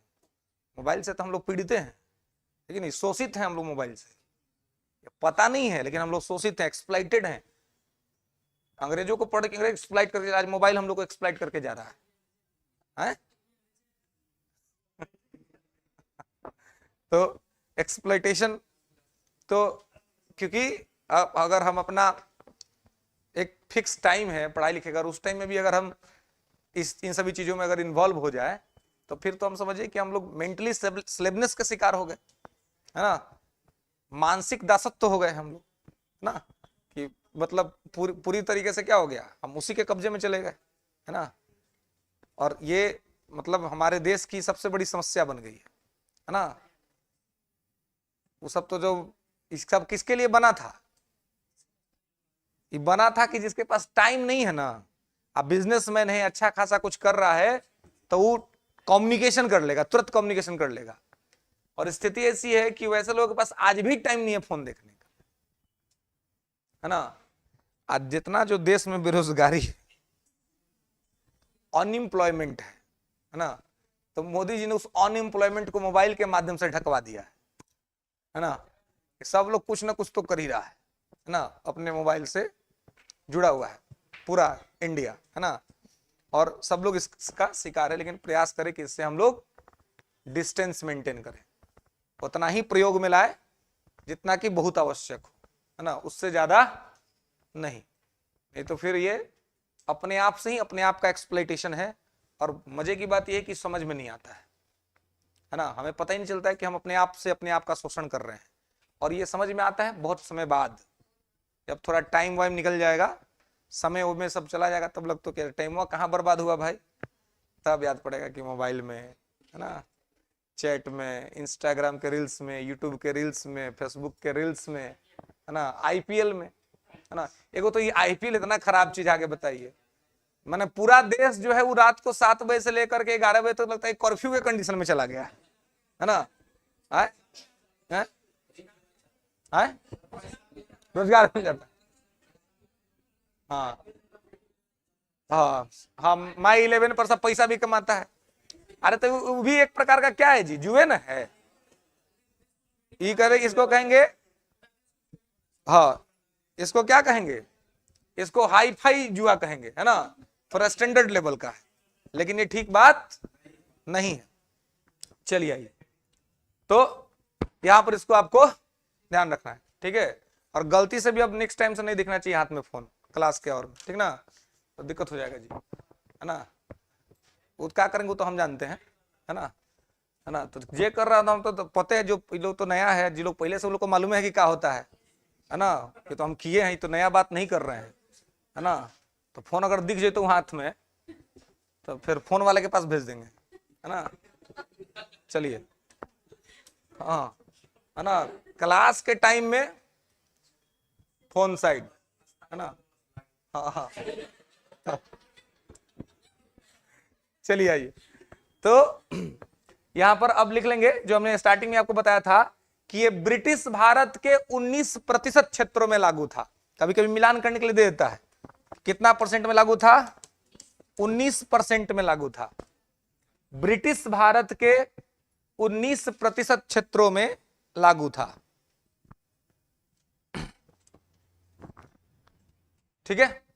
अब कुछ क्षेत्र भी लिख लीजिए, कभी थोड़ा और टफ बनाना होगा तो क्षेत्र डाल देगा कि कौन से क्षेत्र में लागू था नहीं था, तो लिख लेंगे क्षेत्र, एरिया कौन कौन सा था। तो ये बंगाल, बिहार, ओडिशा, बंगाल, बिहार, ओडिशा, वाराणसी, हाँ वाराणसी, हाँ वाराणसी, भाई वही हुआ भाई, ठीक है ना। बनारसी लिख लीजिए सीधे, मैटर को खत्म करिए, है ना, है ना। अच्छा चलिए आगे लिखेंगे। हाँ तो ये उत्तर प्रदेश का जो एरिया है, वहां पर गाजीपुर, हाँ बनारस के बाद गाजीपुर, ये भी उत्तर प्रदेश में ही है, गाजीपुर। उसके बाद लिखेंगे उत्तरी कर्नाटक, नॉर्थ कर्नाटक, उत्तरी कर्नाटक के क्षेत्रों में लागू था। ब्रिटिश भारत मतलब कि जिन जिन क्षेत्रों पर भारत में ब्रिटेन का कब्जा था, हाँ भारत के जिन जिन क्षेत्रों पर ब्रिटेन का कब्जा था उसे कहते हैं ब्रिटिश भारत, ठीक है। लॉर्ड भारत का है के लिए बोलेंगे, इतना सम्मान देने का जो था उसको ना। ब्रिटिश भारत के 19 क्षेत्रों में लागू था, ठीक है। अब देखिए इसमें आप एक केवल कर्नाटक को छोड़ दीजिए थोड़ा सा हिस्सा, तो बाकी लगभग क्षेत्र उत्तर भारत का है ना। तो ये उत्तर भारत में क्यों था, ये इसलिए उत्तर भारत में था क्योंकि उत्तर भारत में ठीक ठाक संख्या में जमींदार थे, है ना। फर्टाइल लैंड मतलब जमींदारों की संख्या ठीक ठाक, इसलिए तो जमींदारी व्यवस्था लगा यहाँ पर, है ना। यहाँ पर क्या लगा, जमींदारी व्यवस्था, क्योंकि जमींदार आसानी से मिल गए यहाँ पर, है ना। आज भी देख लेंगे, आज भी यहाँ पर उत्तर भारत में आपको बड़े बड़े जमींदार दिख जाएंगे, है ना, अच्छा खासा इनके पास लैंड है, ठीक है। तो ये शुरू से इस क्षेत्र में था, तो उनको था कि एक तो ताकतवर आदमी मिल जाएगा जो ब्रिटेन का सपोर्ट करेगा, इसमें चूंकि उसको भी लाभ मिलेगा, तो वो कहीं ना कहीं इकोनॉमिक लेवल पे भी चूंकि लाभ मिलेगा, तो इसलिए वो निष्पक्षता से ब्रिटेन के समर्थन में खड़ा हो जाएगा, इसलिए उसको वहां पर सपोर्ट सिस्टम डेवलप किया गया, ठीक है। नेक्स्ट लिखेंगे, ये पूरा व्यवस्था समझ में आया, स्थायी बंदोबस्त। अब आ जाइए रैयतवाड़ी व्यवस्था, हेडिंग बनाएंगे रैयतवाड़ी सिस्टम।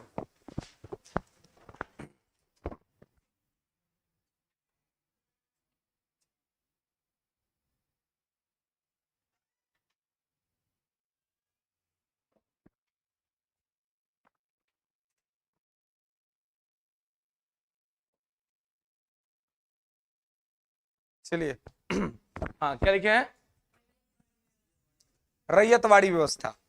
अब देखिए रैयतवाड़ी व्यवस्था में, रैयतवाड़ी सेटलमेंट जो है या रैयतवाड़ी सिस्टम जो है, तो इसमें रैयत का मतलब क्या होता है, किसान, है ना।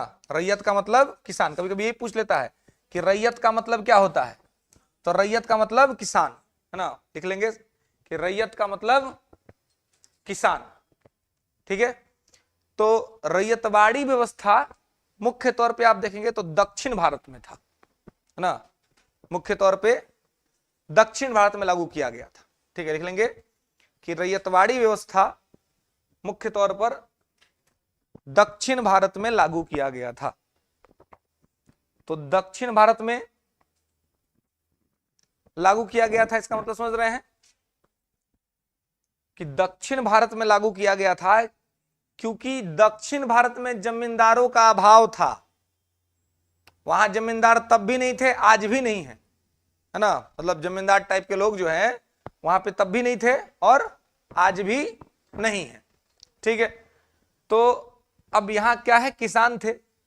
और रैयतवाड़ी व्यवस्था लागू करने के पीछे का एक और रीजन था, और वो रीजन था वहां पर एक विचारधारा, एक आइडियोलॉजी चलती थी। कहां पर, ब्रिटेन में उस समय एक आइडियोलॉजी चलती थी, जिस आइडियोलॉजी को कहते हैं उपयोगितावाद का सिद्धांत, है ना। उपयोगितावाद चल रहा था ब्रिटेन में। ठीक है, तो जब मैं पॉलिटिकल थिंकर पढ़ाया था पिछले क्लासों में, तो एक थिंकर का नाम आप लोगों को लिखाया था जिसका नाम था जेरेमी बेंथम, है ना, उपयोगितावाद। तो उपयोगितावाद जो लेकर के आगे बढ़ता है उसका नाम है जेरेमी बेंथम।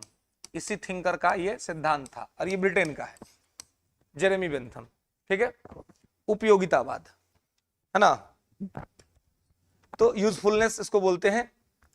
तो उपयोगितावाद जो है, इसमें इसका थियरी कहता है कि अधिकतम लोग को अधिकतम सुख दो, है ना, मोर पीपुल मोर प्लेजर, है ना, जितना ज्यादा लोग हैं उनको उतना ज्यादा सुख दो, यही ये कहता है, ये कंसेप्ट ये कहता है। तो ये नारा लग रहा था ब्रिटेन में कि लोगों को सुख दिया जाए, लोगों का जो कष्ट है उसको कम किया जाए। तो तत्कालिक जो हुकूमत थी उसने सोचा कि हम अपने यहां पर क्या कम कर सकते हैं। तो अस्थाई बंदोबस्त में तो ऑलरेडी यहां पर दिक्कत हो रहा था लोगों को, क्योंकि किसान का शोषण हो रहा था। तो सोचा कि इसको थोड़ा हम ये कम कर सकते हैं कि शोषण इसलिए हो रहा है क्योंकि किसान अपने ही जमीन पर मजदूर बन गया है जमींदारों के वजह से। तो हम इसमें क्या कर देते हैं कि किसान को ला देते हैं।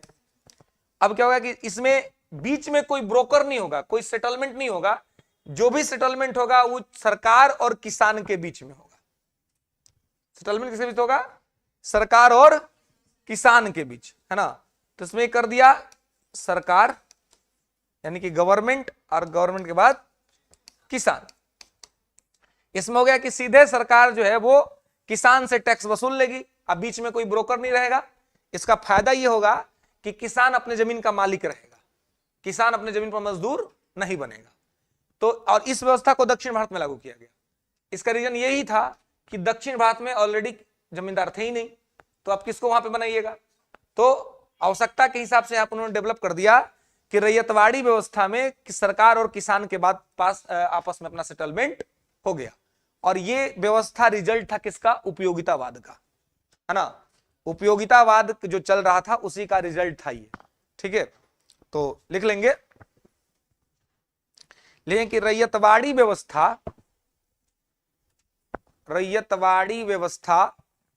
उपयोगितावाद के सिद्धांत, रैयतवाड़ी व्यवस्था उपयोगितावाद के सिद्धांत,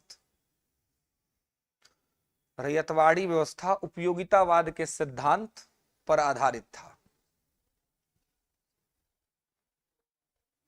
ठीक है, जिसे जेरेमी बेंथम ने दिया था।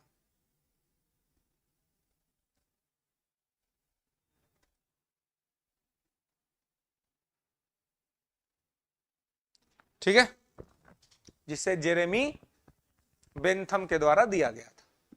ओके, तो जिसे जेरेमी बेंथम के द्वारा दिया गया था। और ये विचारधारा क्या कहती थी? अधिकतम लोगों को अधिकतम सुख दो, है ना, लोगों को सुख दो, खुशी पहुंचाओ, ये इस व्यवस्था में चलता था। ठीक है, नेक्स्ट लिखेंगे कि यह व्यवस्था मद्रास, बंबई, यह व्यवस्था मद्रास, बंबई, पूर्वी बंगाल, असम, पूर्वी बंगाल, असम और कुर्ग में लागू की गई थी। कुर्ग, हाँ, कुर्ग में लागू की गई थी।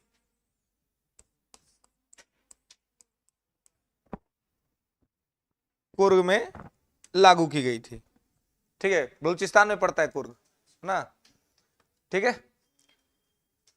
तो और यह ब्रिटिश भारत के 51% क्षेत्रों में लागू था। 51%, माने कि सबसे ज्यादा क्षेत्र में अगर कोई व्यवस्था लागू था तो वो था रैयतवाड़ी। यह ब्रिटिश भारत के 51% क्षेत्रों में लागू था, 51%। तो यह भी पूछा सकता है कि कौन सी भू राजस्व व्यवस्था सबसे ज्यादा क्षेत्रों में लागू थी? तो रैयतवाड़ी, 51%, है ना। 51% क्षेत्रों में यह लागू किया गया था। 19% में अस्थायी बंदोबस्त था और 51% में रैयतवाड़ी था। ठीक है, चलिए, इस व्यवस्था का संस्थापक, फाउंडर ऑफ दिस सिस्टम, इस व्यवस्था का संस्थापक कर्नल रीड एवं मुनरो को माना जाता है। यह व्यवस्था किसने लागू किया? कर्नल रीड और मुनरो।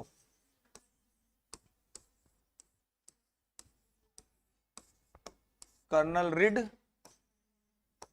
और मुनरो, मतलब इस व्यवस्था को इन्हीं लोगों ने स्थापित किया था। ठीक है,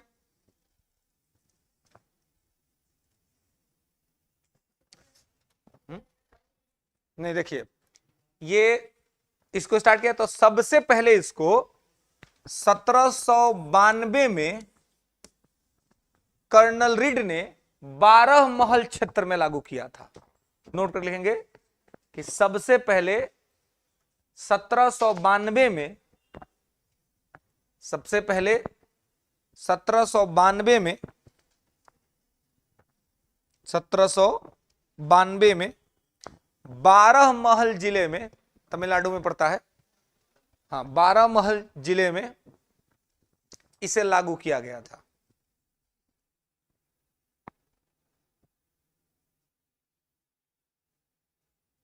ठीक है, कर्नल रीड द्वारा। ठीक है, तो सबसे पहले 1792 में कहां लागू हुआ? 12 महल क्षेत्र में लागू हुआ, जिसको कर्नल रीड ने लागू किया था। ठीक है, इसके बाद 1820 में इसे मद्रास में लागू किया गया। 1820 में मद्रास में लागू हुआ। 1820 में मद्रास में लागू किया गया। ठीक है, 1820 में मद्रास में लागू किया गया। किसने लागू किया? मुनरो ने लागू किया। ठीक है, मद्रास में से मुनरो ने लागू किया। ठीक है, नेक्स्ट 1825 में बंबई में इसे एल्फिस्टन ने लागू किया। ठीक है, हाँ, चलिए, 1825 बंबई, ठीक है, एल्फिस्टन, हाँ, एल्फिस्टन ने 1825 में बंबई में लागू किया। एल्फिस्टन ने।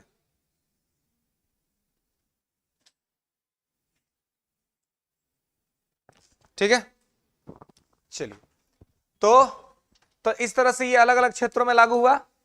इन तीन क्षेत्रों में लागू करने वालों का नाम आपको ध्यान रखना है। 1792 में रीड ने 12 महल में, 1820 में मद्रास में मुनरो ने, जब मद्रास का मुनरो गवर्नर बना था तब लागू किया था, और 1825 में बम्बई में एल्फिस्टन ने। ठीक है, तो इस प्रकार से इसको लागू किया। ये लगभग दक्षिण भारत में यही व्यवस्था चल रही थी, है ना, जहां पर जमींदारों का अभाव था यही किया गया।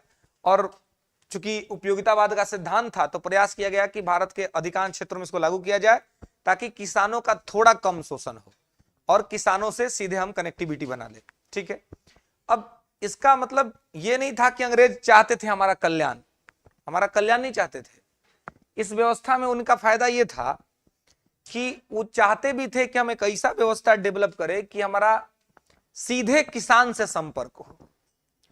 सीधे किसान से संपर्क होने से क्या फायदा होगा कि सीधे किसान से जब संपर्क होगा तो हम अपनी आवश्यकता के हिसाब से उत्पादन करवा लेंगे। यह अप्रोच था रैयतवाड़ी व्यवस्था का, कि ब्रिटेन के इंडस्ट्रियलाइजेशन को जिस भी वस्तु की आवश्यकता होगी, जो भी रॉ मटेरियल हमको चाहिए होगा, तो ऐसे तो उसमें जमींदारी वाला में पहले जमींदार को बोलेंगे, जमींदार जाके किसान को बोलेगा, किसान जमींदार का संबंध पहले से खराब है तो किसान जमींदार का बात सुनेगा नहीं सुनेगा, विद्रोह हो जाएगा।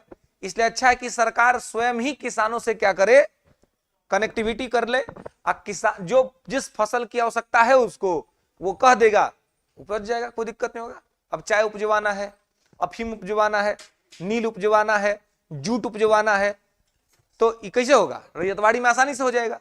सरकार सीधे किसान से कहेगी कि हमको ये फसल चाहिए, आप हमको ये दीजिए। जमींदारी में दिक्कत हो सकता था, इसलिए यह व्यवस्था उपयोगितावाद के सिद्धांत से तो जुड़ा था ही, लेकिन इसमें कहीं ना कहीं कंपनी का अपना हित भी था। लेकिन कुल मिला जुला करके हम ये तो कह ही सकते हैं कि रैयतवाड़ी व्यवस्था किसानों के मामलों में अस्थाई बंदोबस्त से अच्छा था, क्योंकि अस्थाई बंदोबस्त में किसानों का बहुत ज्यादा शोषण हुआ था। तो उसके तुलना में अगर हम बात करें तो शोषण तो रैयतवाड़ी में भी हुआ, लेकिन अगर हम कंपैरेटिवली देखें अगर, तो कंपैरेटिवली हम मानेंगे कि रैयतवाड़ी व्यवस्था में कम हुआ, है ना। तुलनात्मक तौर पर रैयतवाड़ी व्यवस्था में जो शोषण हुआ था वो कम हुआ था, जबकि इसमें जो है स्थायी में ज्यादा हुआ था। क्लियर है? प्रोसीड। लेंगे कि इसमें भू राजस्व का दर 1/2 था। भू राजस्व का दर कितना था? 1/2।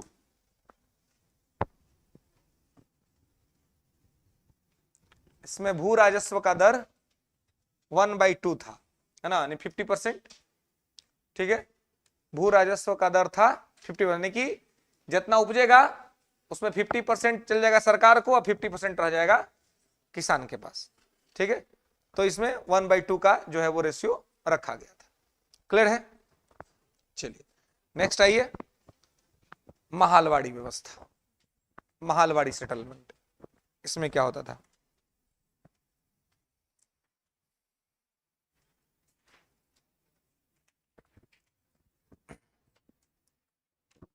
ठीक है,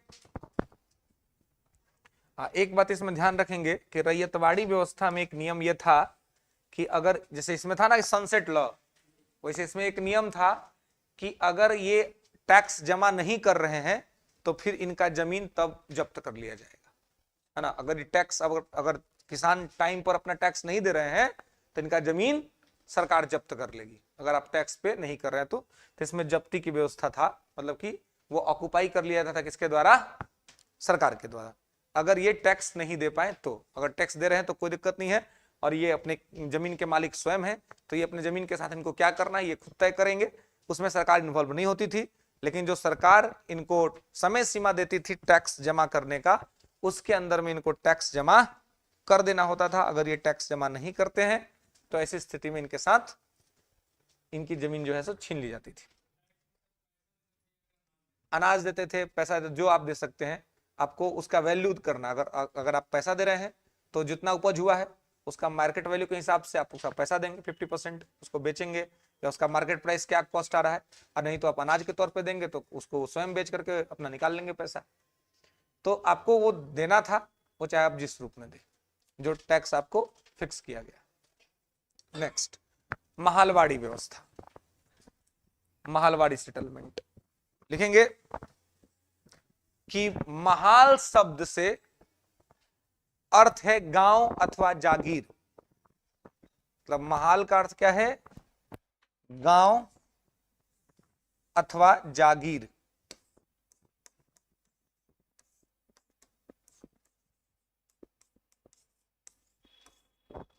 गांव अथवा जागीर, ठीक है, गांव अथवा जागीर। अब देखिए, ई व्यवस्था ये दोनों व्यवस्था से अलग था, है ना, एक नया व्यवस्था था, ठीक है। और इसमें ना तो सीधे कोई जमींदार था और ना ही सीधे कोई किसान से संपर्क था। माने आप ये कह सकते हैं कि महालवाड़ी व्यवस्था इन दोनों व्यवस्था में से कुछ कुछ चीज निकाल करके बनाया गया था, है ना, जो महालवाड़ी सेटलमेंट था। तो अब ये महालवाड़ी सेटलमेंट जो है आप देखेंगे कि क्या था। तो इसको महालवाड़ी का मतलब गांव अथवा जागीर कहते थे इसको, ठीक है। तो इसमें ना किसी किसान से समझौता और ना किसी किसान जमींदार से समझौता, इसमें गांव से समझौता होता था।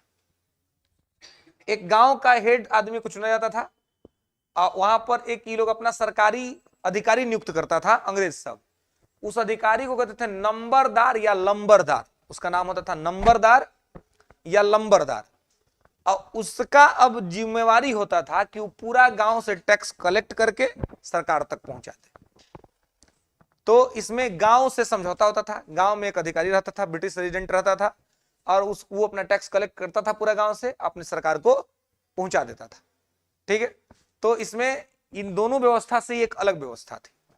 लिखेंगे थोड़ा सा,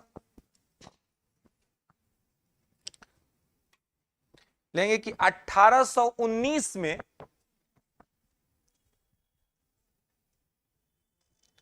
महालवाड़ी व्यवस्था को स्थापित किया गया,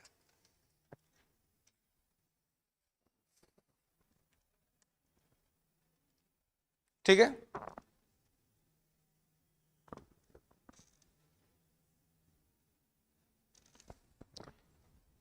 अठारह सौ बाईस ईस्वी में इसे कानूनी रूप दिया गया,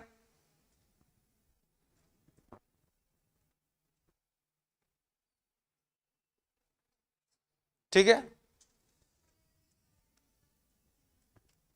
और इस व्यवस्था का जन्मदाता, फादर ऑफ दिस सिस्टम, इस व्यवस्था का जन्मदाता हॉल्ट मैकेंजी को माना जाता है। हॉल्ट मैकेंजी, इस व्यवस्था का जन्मदाता हॉल्ट मैकेंजी को माना जाता है, ठीक है। अब देखिए, इनको जन्मदाता माना जाता है, मतलब कि इन्होंने इसका विचार दिया था। अगर आपसे यह पूछा जाए कि इस व्यवस्था को भारत में लागू किसने किया, तो लागू किया था मार्टिन बर्ड ने, ठीक है। लेंगे इस व्यवस्था को भारत में मार्टिन बर्ड के द्वारा लागू किया गया, मार्टिन बर्ड के द्वारा लागू किया गया। मार्टिन बर्ड,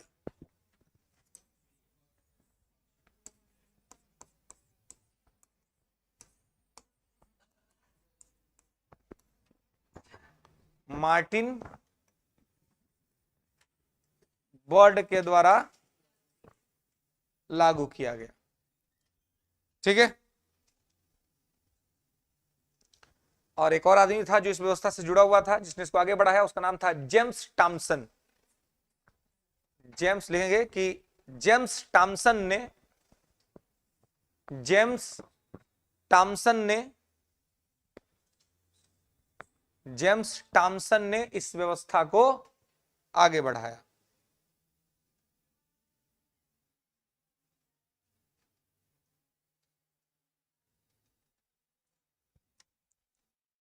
ठीक है, चलिए, इसमें भू राजस्व का दर, लैंड रेवेन्यू रेट, इसमें भू राजस्व का दर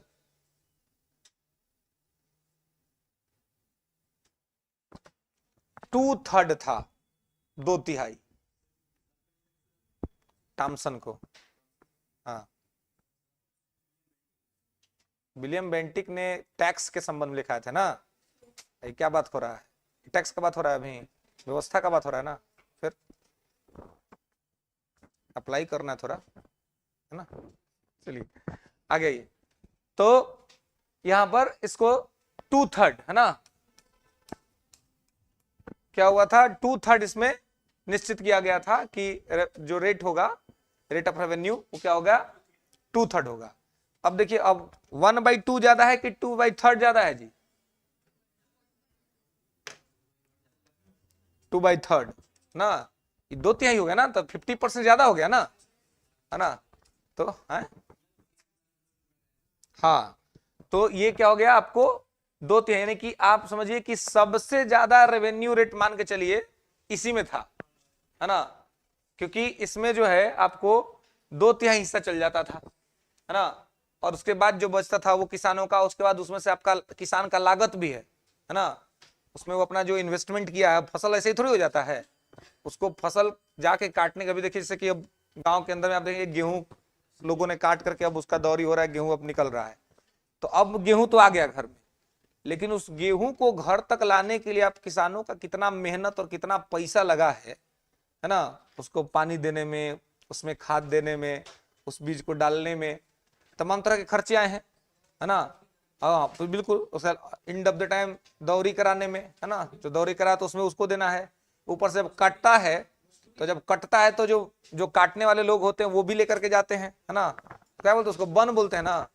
हाँ, बन लेके जाते हैं वो लोग, है ना, तो अब देखिए जो बोझा ओझा बनता है, इस बार मैं होली की छुट्टी तो मैं पर्याप्त तौर पर समझ थोड़ा घूमते देखते हैं क्या क्या सब चीज कैसे कैसे हो रहा है, तो जो बोझा सब बनाता है गेहूं वाला, हाँ, तो जो किसान का जो बोझा है वो देखिएगा तो तुरंत आप आराम से उठा लीजिएगा, उसको उठाने की कोशिश करिएगा ना, आराम से उठ जाएगा, उसमें उसमें ज्यादा वेटेज नहीं हो, वेटेड नहीं होगा।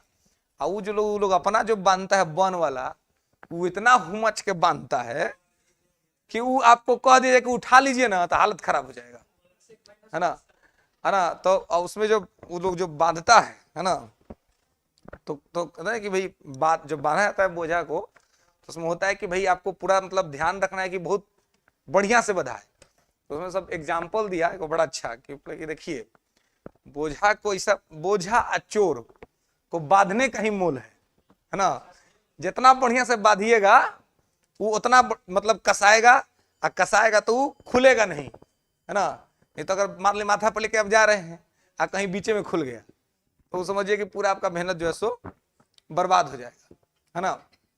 खैर, तो कुछ कुछ रेट्स आप देखेंगे, अभी भी कुछ कुछ सिस्टम आप गांवों में देखेंगे, मतलब किसी कृषि से संबंधित, तो बहुत तरह की चीजें जो है सो आज भी चल रही है ना, जिसमें कि टैक्स का कलेक्शन का मामला होता है, या लोग अपना खेती दे देते हैं बटाई के लिए, तो उसमें किस प्रकार से हिस्सेदारी लगती है मालिक और जो लोग काम कर रहे हैं उनके बीच में, तमाम तरह की चीजें जो है सो वो जो इतिहास में आप देखेंगे उसी के आधार पर कुछ कुछ चीजें होती हैं और मिलती जुलती आपको दिखती हैं।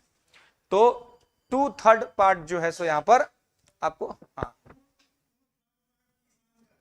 क्या क्या, हम्म हम्म देखिए, नहीं कोई चेक करने का जरूरत नहीं, आप चेक कर लीजिएगा, ठीक है ना, आप चेक कर लीजिएगा जो आपका रिसोर्स होगा उससे, ठीक है। 2/3 हिस्सा जो है ये गवर्नमेंट को था, है ना, ये गवर्नमेंट लेती थी, और बचता जो था वो किसान के हिस्से में जाता था, ठीक है। आपका जो भी रिसोर्स होगा उसको क्रॉस वेरीफाई करिएगा, ठीक है। तो हाँ, तो कहीं पे भी देख लीजिएगा, उसको क्रॉस चेक कीजिएगा, ठीक है। 2/3 पार्ट जो है ये किसको जा रहा था, सरकार को जा रहा था, आज जो बचा हुआ हिस्सा था वो किसान के पास था। ठीक है, अब आप देखेंगे कि इसको मतलब कम भी किया गया, फिर इसको कम भी किया गया, है ना। और ये कम ज्यादा होते रहता था। जैसे जब लॉर्ड विलियम बेंटिक जब भारत के गवर्नर जनरल के तौर पे आए थे, तो लॉर्ड विलियम बेंटिक ने बहुत सारा चीज को रिफॉर्म किया था इंडिया में, है ना। जैसे कि सती प्रथा को आप देखेंगे कि सती सिस्टम को इंडिया में खत्म करने और एक समाज को सुधारने की तरफ लॉर्ड विलियम बेंटिक का प्रयास अच्छा रहा था। तो किसानों का भी जब शोषण हो रहा था या किसानों के पास जो उनकी सेविंग्स थे कम हो रहे थे, तो इस संदर्भ में रेवेन्यू रेट को डिक्रीज करने का भी काम जो है वो उनके द्वारा करवाया गया था, है ना। लेकिन अलग अलग समय पे अलग अलग वाइस गवर्नर्स आते थे। लॉर्ड विलियम बेंटिक का टाइम भारत में 1828 से 1835 है ना। उसके बाद फिर आप देखते हैं तो चार्ल्स मेटकाफ आ जाता है, ऑकलैंड आ जाते हैं। तो फिर जो रेवेन्यू रेट है वो इंक्रीज डिक्रीज होते रहता है समय और परिस्थितियों के हिसाब से, लोगों के हिसाब से। लेकिन सामान्य तौर पे जो फिक्स किया गया था वो 2/3 जो है सो फिक्स किया गया था। ठीक है, और यह ब्रिटिश भारत के 30% क्षेत्रों में लागू था। ठीक है, ये कहां था? 30% में, है ना। 19% में अस्थाई बंदोबस्त, 51% में रैयतवाड़ी और 30% में महालवाड़ी। ठीक है, ले लेंगे ये ब्रिटिश भारत के 30% क्षेत्रों में लागू था।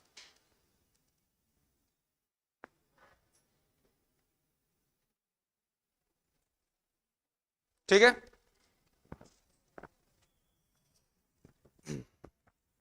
ठीक है, लेंगे कि भारत में भूमि योजना, लैंड प्लानिंग, हाँ नोट करके लेंगे, भारत में भूमि योजना लैंड प्लानिंग मार्टिन बर्ड ने ही शुरू किया था। मार्टिन बर्ड ने ही शुरू किया था। इसीलिए इन्हें उत्तर भारत में भूमि कर व्यवस्था का जनक माना जाता है। इसीलिए इन्हें उत्तर भारत में भूमि कर व्यवस्था, land tax system, father of land tax system in northern part of India, उत्तर भारत में भूमि कर व्यवस्था का जनक माना जाता है।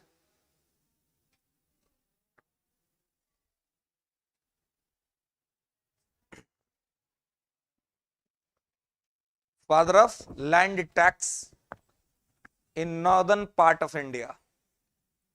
ठीक है, नेक्स्ट लिखेंगे कि इस व्यवस्था में कर वसूलने का काम, हाँ अगला, इस व्यवस्था में कर वसूलने का काम नंबरदार अथवा लंबरदार,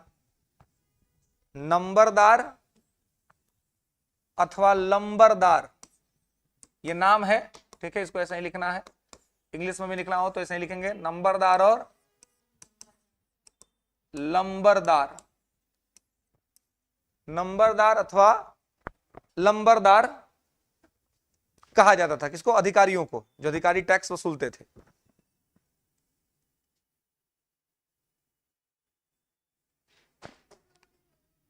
ठीक है, चलिए हो गया। तो इनको नंबरदार अथवा लंबरदार कहा जाता था, जो इसमें टैक्स वसूलने का काम करते थे। ठीक है, तो ये व्यवस्था इस प्रकार से मतलब भारत के अलग अलग क्षेत्रों के अंतर्गत जो है सो ये चल रहा था। ठीक है, इसमें आपको ध्यान रखना है कि कभी कभी मैच करने के लिए दिया जाता है। तो 19% क्षेत्र में कौन लागू था? स्थायी बंदोबस्त। रैयतवाड़ी बंद कितना परसेंट में? 51%। और 30% में कौन लागू था? महालवाड़ी, है ना। ये अस्थाई बंदोबस्त को किसने लागू किया? लॉर्ड कॉर्नवालिस ने, है ना। और ये पहले 10 वर्ष के लिए कब लागू हुआ था? 1790 में। और 22 मार्च 1793 को यह अस्थाई बंदोबस्त के तौर पे लागू हो गया, कोर्ट ऑफ डायरेक्टरी के परमिशन से, है ना। ये यहां पर लागू हो गया। उसको 3 नाम के अंतर्गत जो है सो जाना जाता है। इसी को स्थायी कहते, इसी को जमींदारी कहते, इसी को इस्तेमारी कहते हैं। ठीक है, अस्थाई कब किया गया? तब 1793। कब व्यवस्था लागू हुआ? तो 1790 में। ठीक है, कब ये व्यवस्था लागू किया गया? 1790 में लागू किया गया। और कब इसे भारत में स्थायी तौर पे लागू कर दिया गया, मतलब इसे अस्थायी बना दिया गया? तो 22 मार्च 1793 को इसे स्थायी बना दिया गया। क्योंकि जब 1790 में भी लागू हुआ था तो स्थायी बंदोबस्त के तौर पे ही लागू हुआ था 10 वर्ष के लिए। ठीक है, लेकिन जब 1793 में वो जाने लगा तब इसको अस्थायी बनाया गया था। तो इसलिए अस्थायी बनाने का जो एग्जैक्ट डेट है वो 22 मार्च 1793 है, और जो 1790 में लागू हुआ था वो 10 वर्ष के लिए लागू हुआ था। ठीक है, इसके अलावा रैयतवाड़ी का जो फैक्ट है आपको ध्यान रखना है कि रैयतवाड़ी को का जो फाउंडर किसको माना जाता है? तो कर्नल रीड और मुनरो को माना जाता है। ये दोनों ऑप्शन साथ ही में रहता है। अभी तक जितना एग्जाम में आज तक सवाल पूछा है आप देखे होंगे, अगर प्रेस वालों तक दोनों साथ में रहता है। लेकिन जब स्पेशली पूछेगा कि रैयतवाड़ी व्यवस्था को 12 मॉल क्षेत्र में किसने लागू किया, तब कर्नल रीड अकेले। इस व्यवस्था को मद्रास में किसने लागू किया? तो मुनरो अकेले। और इस व्यवस्था को बंबई में किसने लागू किया? एल्फिंस्टन। ठीक है, कर्नल रीड मुनरो साथ में बस इसलिए कहा था क्योंकि मुनरो बहुत बड़ा समर्थक था इस व्यवस्था का, है ना। और बाद में 1820 में जब वो मद्रास का गवर्नर उसको बनाया गया तो मद्रास के गवर्नर के तौर पर उसने इस व्यवस्था को वहां लागू कर दिया था। ठीक है, तो इसलिए यहाँ पे इसको आप ध्यान रखना है। महलवाड़ी व्यवस्था का जो विचारक है वो विचारक कौन है? हॉल्ट मैकेंजी, है ना। जो विचारक है वो हॉल्ट मैकेंजी है ना। आज जिसने इसको लागू किया वो मार्टिन बर्ड है। और मार्टिन बर्ड को ही उत्तर भारत में जो करों के जनक के तौर पे देखा जाता है, भूमि कर के जनक के तौर पर देखा जाता है। भूमि योजना भी इसी ने बनाई थी, यहाँ पर लैंड प्लानिंग की थी यहाँ पे, और उसके तहत टैक्सेशन को इंप्लीमेंट करने का प्रोसेस किया था, इसलिए इसको माना जाता है। ठीक है, तो इन सभी लोगों को यहाँ पे आपको ध्यान रखना है। इन तीनों सेटलमेंट्स को आपको ध्यान रखना है। प्रीवियस ईयर्स आप देखेंगे तो यहाँ पे ठीक ठाक क्वेश्चन यहाँ से जो है सो आपको पूछे जाते रहे। ठीक है, नेक्स्ट आइए। तो इसके बाद आप देखेंगे कि एक अंग्रेजों ने एक काम किया, ये सब तो चल ही रहा था, एक और वर्ड यूज होता है ना। उसका केवल अर्थ समझ लीजिए, कभी कभी आपको अर्थ के तौर पे पूछा सकता है कि उसका अर्थ क्या होता है या उसमें क्या हुआ था। विऔद्योगीकरण। औद्योगिकरण तो आप सुने ही होंगे, और अगर ठीक से एनसीईआरटी पढ़े होंगे तो इस शब्द से भी आपका परिचय जरूर होगा, है ना, क्योंकि एनसीईआरटी में ये वर्ड लिखा हुआ है, विऔद्योगीकरण। ठीक है ना। तो विऔद्योगीकरण को इंग्लिश में कहते हैं डी इंडस्ट्रियलाइजेशन। डी, है ना, डी इंडस्ट्रियलाइजेशन कहा जाता है विऔद्योगीकरण को। तो कहा जाता है कि अंग्रेजों ने भारत में विऔद्योगीकरण किया। तो आपसे सीधे से यह पूछा जा सकता है कि विऔद्योगीकरण का मतलब क्या है। तो देखिए, विऔद्योगीकरण का तो एक पॉजिटिव मतलब होता है और एक नेगेटिव होता है ना। तो इसका जो पॉजिटिव मतलब होता है उसको ब्रिटेन ने इंडिया में नहीं किया, उसको उन्होंने अपने देश में किया। हमारे देश में इसका नेगेटिव किया। इसका मतलब सामान्य तौर पे जो पॉजिटिव होता है ये होता है कि परंपरागत उद्योगों का पतन, है ना। क्या होता है? परंपरागत उद्योग का पतन, है ना। मतलब कि जो ट्रेडिशनल आपके इंडस्ट्री हैं वो क्या हो जाएंगे? वो खत्म हो जाएंगे। परंपरागत उद्योग का पतन और उनके जगह पर नए उद्योग का विकास, है ना। तो ये एक प्रकार से क्या पॉजिटिव है कि समय के साथ मान लीजिए कि अब टेक्नोलॉजी आएगी, तो टेक्नोलॉजी आएगी तो क्या होगा? ट्रेडिशनल तो ऐसे भी खत्म हो जाएंगे और उसके जगह पर क्या शुरू होगा? नए टेक्नोलॉजी वाला शुरू हो जाएगा। तो ये कोई बुरा बात नहीं है, ये होना चाहिए। तो ये भारत में हुआ, लेकिन भारत में इसका सिर्फ एक ही हिस्सा हुआ और वो हुआ परंपरागत उद्योगों का पतन। उसके बदले में नए उद्योग का विकास अंग्रेजों ने हमारे यहां नहीं करवाया, ये उन्होंने अपने देश में करवाया। ब्रिटेन में हुआ, इंडस्ट्रियलाइजेशन हुआ, तो उनके ट्रेडिशनल जो इंडस्ट्री थे वो खत्म हुए और उनके जगह पे मॉडर्न इंडस्ट्री आ गए। हमारे यहाँ ट्रेडिशन खत्म हुआ, जगह पर मॉडर्न आया ही नहीं। उन्होंने कह दिया कि भाई आपको लाने की जरूरत है, हमारे यहाँ तो हो ही गया है, तो हम वहां से आपको सारा सुविधा दे देंगे, है ना। तो मतलब हम लोगों को एक प्रकार से विकलांग बना दिया, है ना, और अपने को सक्षम बना लिया। ठीक है, तो इन्हीं सब चीजों के बाद उन्होंने एक टर्मिनोलॉजी इंडिया में एस्टैब्लिश किया था, विऔद्योगीकरण। और जब हमने ये कहा कि हमारे सिस्टम को बर्बाद किया जा रहा है, खराब किया जा रहा है, तो उन्होंने खुद को प्रोटेक्ट करने के लिए यही कहा कि हम विऔद्योगीकरण कर रहे हैं, जो कि गलत चीज नहीं है। परंपरागत उद्योग का पतन तो हर देश में होता है, हर टाइम में होता है। तो भारत में हुआ तो क्या हुआ? तो होने से तो हमें कोई दिक्कत नहीं है, लेकिन जो दूसरा स्टेप है कि नए उद्योग का विकास, वो तो नहीं हुआ ना हमारे यहां, वो करना चाहिए था। तो बी औद्योगिकरण का जो पॉजिटिव जो मीनिंग है वो ये है कि परंपरागत उद्योगों का पतन, उसके जगह पर नए उद्योगों का विकास। लेकिन भारत में परंपरागत उद्योगों का तो पतन हुआ, लेकिन उसके जगह पर नए उद्योग का विकास नहीं हुआ।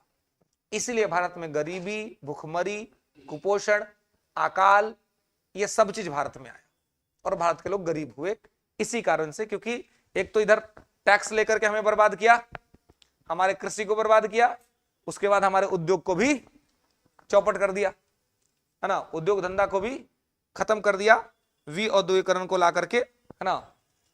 कहीं कहीं पे आप ये भी देखेंगे कि बी औद्योगिकरण अगर नहीं लिखा होगा तो आपको लिखा हुआ मिलेगा अनौद्योगिकरण, मतलब कि वी के जगह पर अ लिखा होगा, है ना, अनौद्योगिकरण।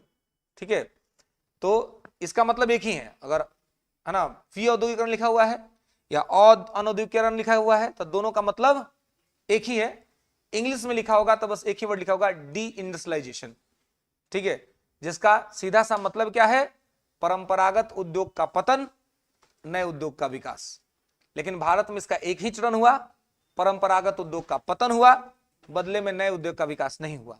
इसका वास्तविक जो आप ड्राफ्टिंग देखेंगे या जो प्रोसेस देखेंगे वो ब्रिटेन में हुआ, कि ब्रिटेन में परंपरागत उद्योग का पतन भी हुआ, अन्य उद्योग का विकास भी हुआ। हमारे यहां दोनों चीजें नहीं हुई थी। ठीक है, यहां तक में कोई दिक्कत, कोई समस्या बताइए। लेकिन आप बाद में देखेंगे 20वीं शताब्दी में जब हमारा देश राष्ट्रीय आंदोलन की तरफ आगे बढ़ रहा था, या उससे थोड़ा पहले, जिससे ऐसे उद्योग, जिस उद्योगों से अंग्रेजों को लाभ होना था, तो उन उद्योगों को धीरे धीरे करके उन्होंने इंडिया में स्टार्ट किया था। जैसे मान लीजिए रेलवे, तो एक प्रकार का उद्योग ही है ना, तो रेलवे उन्होंने स्टार्ट किया था, इन्वेस्टमेंट भी किया था रेलवे में। लेकिन रेलवे को इन्वेस्ट करने का उनका जो ऑब्जेक्टिव था, वो ऑब्जेक्टिव ये नहीं था कि इंडिया को इंपावर करे, इंडिया को शक्तिशाली बनाए, इंडिया को पावरफुल करे, ये ऑब्जेक्टिव नहीं था। उनका ऑब्जेक्टिव क्या था कि हम बस एक ऐसा साधन डेवलप कर दे कि इससे हमारा शोषण का और हथियार मजबूत हो जाए, है ना। इसलिए ही रेलवे के विकास को लेकर के लोगों ने अलग अलग तरह की बातें की थी। ठीक है, नील में उन्होंने इन्वेस्टमेंट किया, तो नील से हमें क्या फायदा होना था, नील से तो वैसे हमारे किसानों की हानि ही हो गई, उनका लैंड खराब हो गया, है ना, उनकी भूमि खराब हो गई। अब बदले में फायदा किसको हुआ, उनके इंडस्ट्री को। उनके यहाँ जो मैनचेस्टर के खदानों में जो कपड़े बनते थे, उनको रंगने में नील का काम पड़ता था, तो यहां से ले जाते थे। पहले नील जब भारत से नहीं आता था, तो उससे पहले वो लोग नील वेस्ट इंडीज से मंगाते थे। वेस्ट इंडीज से आना बंद हुआ तो फिर वो लोग इंडिया से मंगाना शुरू कर दिए, है ना। और नील के लिए बहुत सारे आंदोलन हमारे देश में हुए हैं। 1917 का चंपारण बहुत फेमस था, जो गांधी जी ने किया था। लेकिन उससे पहले भी बंगाल के क्षेत्र में 1859-60 में दिगंबर विश्वास और विष्णु विश्वास जैसे नेताओं ने नील के खिलाफ आंदोलन कर दिया था, क्योंकि उस समय बंगाल में नील के संबंध में पचकठिया पद्धति चलती थी। चंपारण में तो 3 कठिया थी, वहां पर 5 कठिया थी। 1 बीघा में 5 कट्ठा आपको बोना पड़ता था, है ना। और 5 कट्ठा में नील उपजाने का मतलब ये हुआ कि 5 कट्ठा जमीन बर्बाद आपका, है ना।